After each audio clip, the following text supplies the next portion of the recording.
Tenemos una entrevista, vamos a conversar con Henry Ayala, él es coordinador de la línea de investigación del Jurado Nacional de Elecciones. Henry, ¿cómo estás? Muy buenos días, bienvenido. ¿Cómo estás, Paloma? Siempre un gusto estar aquí contigo.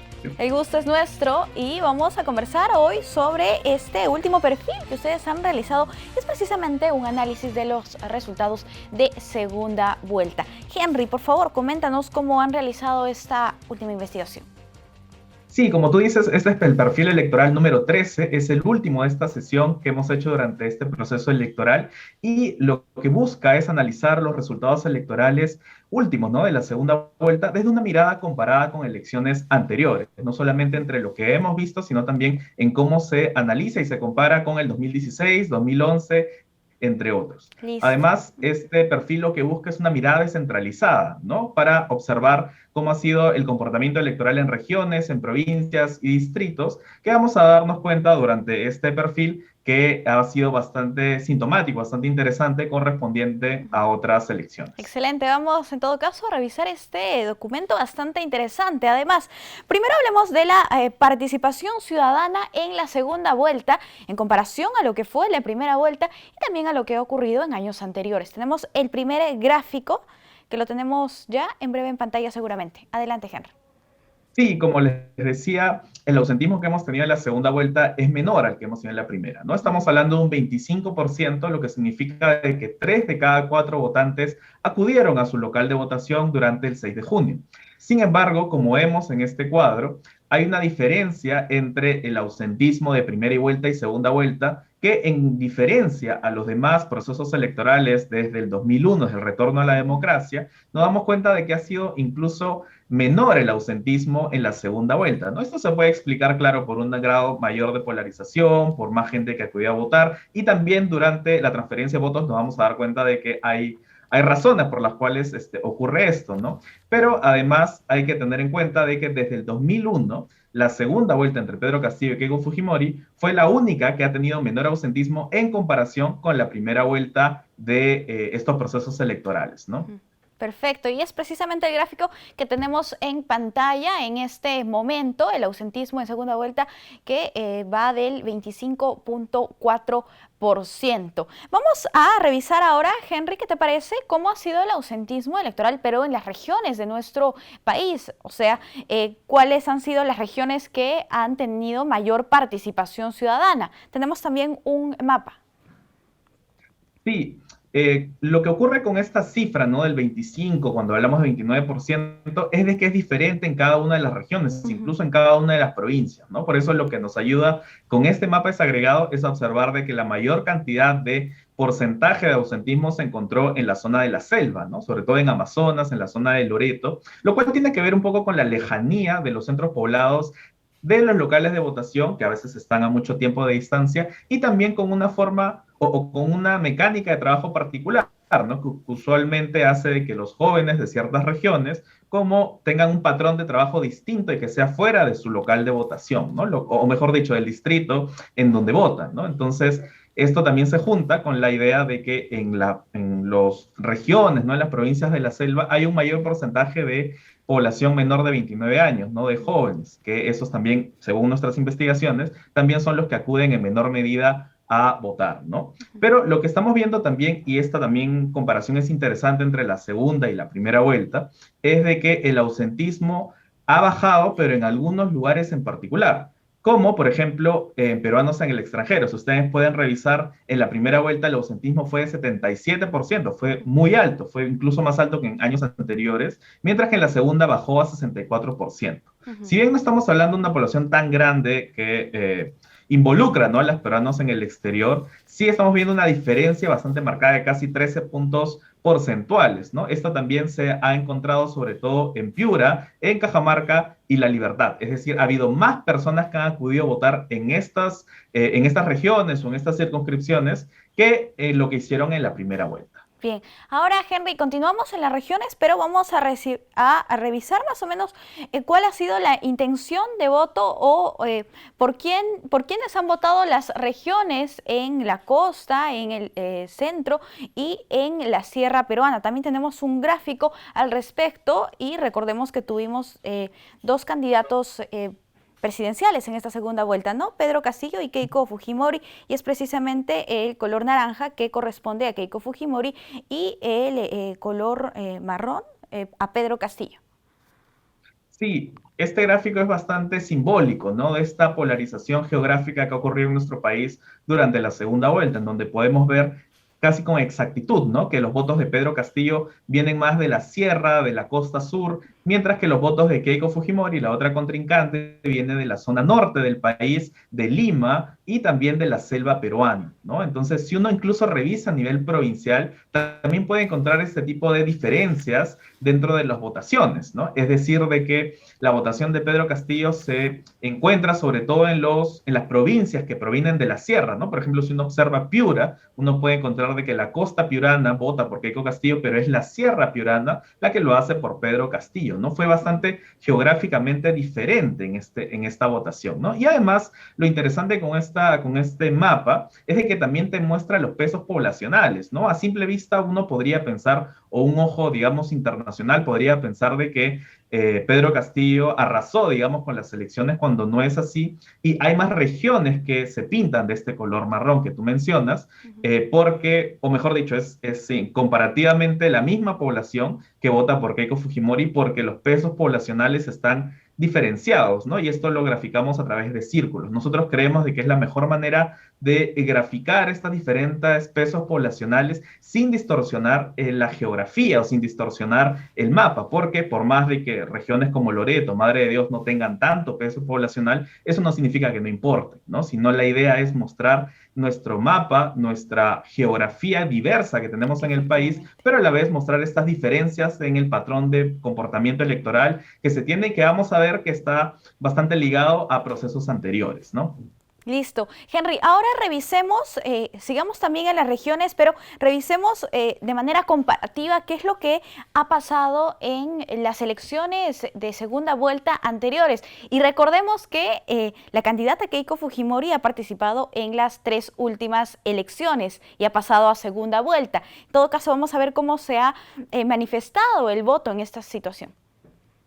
Sí, como tú dices, nos ayuda mucho para el análisis que una misma candidatura haya postulado en 3 momentos diferentes, ¿no? Podemos ver cómo ha sido su patrón de votaciones y dónde hay lugares en donde en las 3 elecciones que ha participado Keiko Fujimori han votado por la misma candidatura, pero también podemos ver el patrón del contrario, ¿no? Porque en esto sí ha fluctuado un poco, ¿no? Nosotros le hemos puesto el mismo color para mejorar o, digamos, que se vea mejor el análisis, pero entre Pedro Castillo, Pedro Pablo Kuczynski y Ollanta Humala hay muchas diferencias, no solamente programáticas, sino también de partido, ¿no? Entonces podemos observar de que la gran o la mayor parecido, ¿no? Y que hay en este patrón geográfico es a través de las elecciones del 2011, ¿no? En donde observamos casi lo mismo, ¿no? Que la costa vota por la candidatura de Fuerza Popular, mientras que en la sierra y en particular en la selva, en el 2011, se vota por la candidatura opuesta, ¿no? En la candidatura contraria.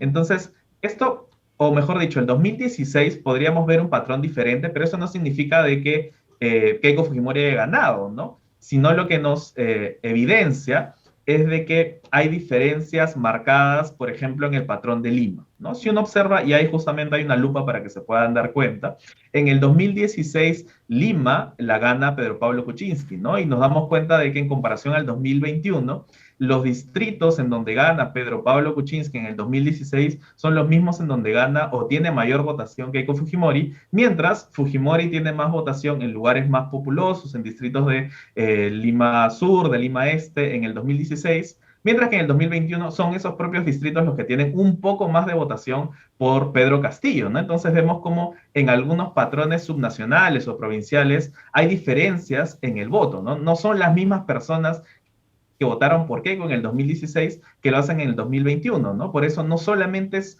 con respecto a quién representa o por quién votan, sino son los patrones de desarrollo, de pobreza, de índice de desarrollo humano que podemos observar que hacen la diferencia entre estas elecciones, ¿no? Listo. Henry, ahora, ¿qué te parece si hacemos una comparación entre lo que significó la primera vuelta y la segunda vuelta? En la primera vuelta teníamos 18 candidatos aproximadamente y en la segunda vuelta tuvimos solamente 2.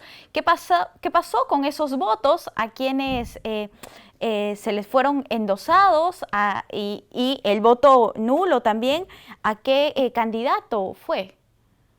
Sí, esto es particularmente interesante porque trabajamos una metodología de inferencia ecológica, ¿no? Que te permite traspasar, ¿no? O buscar cómo se han transferido los votos de la primera vuelta a la segunda. Ojo que esto no es un endose, ¿no? Porque los endoses tienen que ver con programas partidarios, con programáticos, o quiénes son las personas que dicen que van a votar por o quiénes son los líderes, ¿no? Que votarían por las candidaturas que se presentan en la segunda vuelta. Pero yo creo, o quiero enfatizar 3 puntos aquí. Como pueden observar, en el ausentismo, que fue mucho mayor en la primera vuelta que en la segunda, observamos de que una parte importante de los que no se ausentaron en la segunda vuelta lo hicieron o votaron por fuerza popular, ¿no? Por una de las competidoras. Esto no es, digamos, el gran cantidad de votos, pero puede relacionarse con lo que les mencionaba de que los peruanos en el extranjero y las secciones de Piura, La Libertad, que están en el norte del país, fueron a votar más y al parecer fueron a votar por Keiko Fujimori.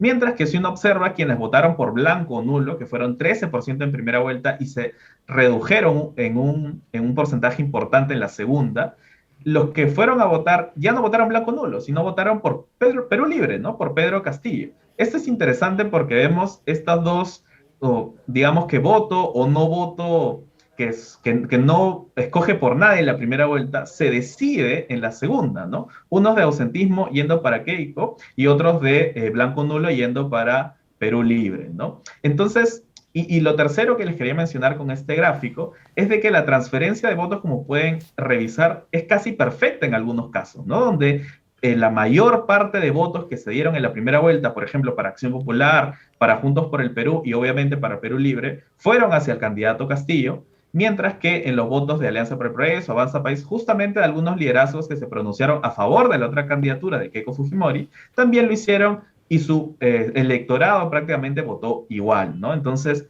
esto nos narra, ¿no? Nos relata una comparación o como si fuera la misma historia, ¿no? Entonces no están tan desligados el uno a otro. Hay mayor fragmentación, obviamente, en la primera vuelta con las 18 Claro. candidaturas, pero hay un hilo conductor que al final se da durante la segunda vuelta.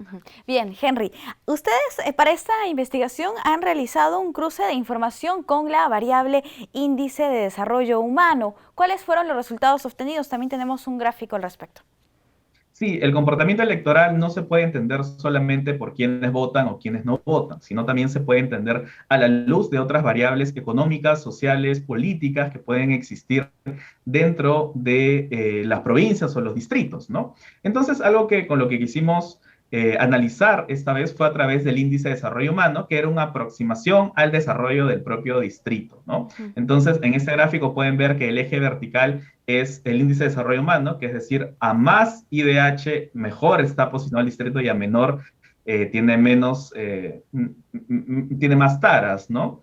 Mientras que el eje horizontal se divide en dos, ¿no? En donde si comparamos los porcentajes de votos que resumen cada uno de los candidatos, para el eje de la izquierda hay mayor ventaja de votos para Keiko Fujimori y para el eje de la derecha hay mayor ventaja de votos para Pedro Castillo. Encontramos de que hay una relación bastante lineal, ¿no? Entre los distritos que poseen menor IDH, que votan más por Pedro Castillo, y los distritos que tienen mayor índice de desarrollo humano, que votan por Keiko Fujimori, ¿no? Inclusive, dado el peso poblacional distinto entre estos distritos, lo podemos observar en el tamaño de las circunferencias que existen acá, ¿no? Entonces, se entiende de que hay más círculos que están del lado de Pedro Castillo, pero también hay círculos bastante más grandes en el lado de Keiko Fujimori, ¿no? Entonces se entiende la ambivalencia, casi que es un 0.25% de la diferencia que hay entre los votos de cada uno de los candidatos en la segunda vuelta, ¿no? Entonces se obtiene, digamos, esta comparación, pero a la vez se obtiene un perfil, ¿no? De quiénes son las personas o quiénes son los distritos que votan mayoritariamente por tal o cual candidato. Los que tienen más IDH, es decir, menor pobreza, están posicionados o votaron por una candidatura, la de Keiko Fujimori, Y por otro lado, los que tienen mayor índice de pobreza, tienen menor IDH, votaron por Pedro Castillo, ¿no? Incluso si observamos la ruralidad, ¿no? ¿Cuáles son los distritos o los centros poblados rurales y urbanos? También hay esta dispersión y esta como polarización geográfica que les hablaba al inicio, ¿no? Es clara y es evidente que se ha visto también en otros procesos electorales, sobre todo en el 2011, y si nos vamos un poco más atrás, también en el 2006, ¿no? Hay una diferencia de patrón de votos entre los distritos menos desarrollados y los distritos más Bien, desarrollados. Henry, ¿y esto a qué responde? Básicamente a las propuestas, a los planes programáticos o a la identificación que tienen con cada uno de los candidatos. Tiene que ver más con la identificación, creería yo, porque al haber una segunda vuelta también hay una participación programática, ¿no? Casi entre los antis, ¿no? Entre qué no representa una candidatura y qué no representa la otra, ¿no? Y más o menos ahí se va llevando, digamos, la campaña. Pero a la vez, en la identificación del candidato, mucho ha logrado, ¿no? ¿Quiénes son los que representan realmente a una parte del sector, ¿no? Entonces, por eso con PPK en el 2016, que no era parte de un sector más rural o no representaba necesariamente, sino es un voto endosado, ¿no? Que hubo por algunas fuerzas políticas, hay una diferencia más clara que con el 2011, ¿no? Pero sin duda, esta marca, ¿no? Más allá de las candidaturas o más allá de los partidos, vemos que es una brecha que se va generando conforme las segundas vueltas, ¿no? Que es digna de estudiar porque ya no es una sorpresa, creería yo, ¿no? De que en el 2021, en el 2016, en el 2011 se ha vuelto a ver estas diferencias geográficas y si para el 2026 seguimos con esto, ¿no? Quiere decir que hay una parte del Perú que no se encuentra representada, que no se encuentra dentro del sistema político, que aún así, por más que los candidatos sean diferentes, se va a optar por una candidatura. Entonces el clivaje no es político necesariamente, no es de partidos, sino es de necesidades, ¿no? Es de desarrollo, al fin y al cabo. Excelente. Henry, realmente valiosa la información que contiene este perfil. Hemos visto algunos gráficos, mapas, sin embargo hay más contenido. ¿Dónde podemos encontrarlo? Sí, esta, como les decía, es la última parte, ¿no? Este gran perfil electoral que hemos realizado en las elecciones generales. Este se puede encontrar en la página de Voto Informado y a la vez en las redes sociales del Jurado Nacional de Elecciones. Lo que sí quería apuntalar, ¿no? Es que estos son análisis de primera mano, ¿no? Hechos con la información que tenemos, pero hay que ver sobre todo esto que les mencionaba, ¿no? La polarización geográfica del voto, que es algo, una constante más que un cambio dentro de nuestra elección, que el ausentismo sigue siendo, lo grande que ha traído esta elección también es el ausentismo imperante, que vino una desafección política generalizada, y a la vez esta correlación que hay entre estos distritos que votan por una opción en particular, entre la pobreza, el índice de desarrollo humano y la ruralidad en el voto, ¿no? Entonces son puntos que hay que comenzar a ver, pero que no solamente hay que dejarlos en la división de análisis, ¿no? Sino que se necesita hacer más estudios para comprender mejor al votante peruano y que no nos sorprenda, ¿no? Y que no sea tan diferenciado, ¿no? Los otros resultados que podamos encontrar en otras elecciones a nivel nacional y también a nivel regional, ¿no? Entonces, este y otros de los estudios que hemos realizado en la línea de investigación de la ADNEF se encuentran disponibles para la población y la ciudadanía en Voto Informado y a la vez en las redes sociales del jurado. Excelente, Henry. Como siempre, ha sido un gusto conversar contigo. Muchas gracias a ti, muchas gracias al equipo por seguir apoyándonos en la difusión de estas investigaciones. Listo, nos vemos, estamos en contacto. Cuídate.